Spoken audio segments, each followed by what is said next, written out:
Alright, part 2. It's Tuesday, August 9th, 2022. There's the photo on the right that I had printed. A photo I saw on the internet somewhere. I printed it like in sepia brown as opposed to black and white. So I just did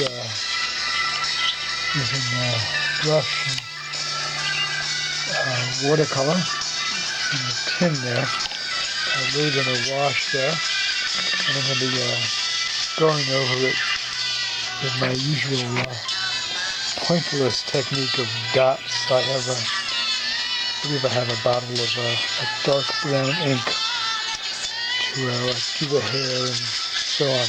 Well, actually like the way the face is, but I need to at least highlight the eyes, the eyebrows, a bit of the nose, and the mouth, and so on, some of the shadowing there. Alright, to be continued. There's